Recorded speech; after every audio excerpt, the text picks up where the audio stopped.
મુખ્યમંત્રી ભૂપેન્દ્ર પટેલે મહાત્મા ગાંધીની જન્મજયંતિ નિમિત્તે પોરબંદર કીર્તિ મંદિર ખાતે પૂજ્ય બાપુને પુષ્પાંજલિ અર્પી। મુખ્યમંત્રીએ પૂજ્ય બાપુને શ્રદ્ધા સુમન અર્પણ કરતા કહ્યું કે મહાત્મા ગાંધીજીએ સૂતરના તાંતણે ખાદી અને સ્વદેશીથી આઝાદ ભારત માટેની પીઠિકા ઘડી આઝાદી અપાવી છે। વડાપ્રધાન નરેન્દ્રભાઈ મોદીએ સ્વદેશીથી આત્મનિર્ભરતા અને સમૃદ્ધિનો મંત્ર વોકલ ફોર લોકલથી આત્મસાત કરી વિકસિત અને આત્મનિર્ભર ભારતના નિર્માણ પ્રેરણા આપી છે। મુખ્યમંત્રી અસત્ય પર સત્યના પર્વ વિજયાદશમીની શુભકામનાઓ પાઠવી હતી અને પૂજ્ય બાપુની દિવ્ય ચેતનાને વંદન કરતા મુખ્યમંત્રીએ જણાવ્યું હતું કે મહાત્મા ગાંધીજીને યાદ કરતા જ આપણી નજર સમક્ષ એક સેવાભાવી સંત, અહિંસાના ઉપાસક અને વિશ્વ માનવનું ચિત્ર ઉપસી આવે છે। પોરબંદરની આ માટીમાંથી જન્મેલા મોહનદાસ ગાંધીજી આજે સાબરમતીના સંત અને અહિંસાના પૂજારી તરીકે સમગ્ર વિશ્વમાં પૂજાય છે।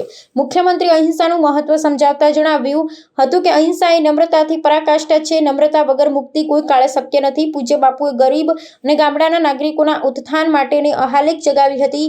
યાત્રાને વડાપ્રધાન નરેન્દ્રભાઈ મોદીએ સુરાજ્યમાં પલટાવી ગરીબ, વંચિત, પીડિત, શોષિતના કલ્યાણના ધ્યેય સાથે સુશાસન સાથે આગળ ધપાવી છે। મુખ્યમંત્રીએ જણાવ્યું હતું કે પૂજ્ય બાપુએ આપેલા સ્વચ્છતાના વિચારને સાર્થક કરવા વિશ્વ નેતા વડાપ્રધાન નરેન્દ્રભાઈ મોદીએ જાતે જ હાથમાં ઝાડુ લઈ સફાઈને જન આંદોલન બનાવ્યું છે અને દેશ અને દુનિયામાં એક દાખલો બેસાડ્યો છે।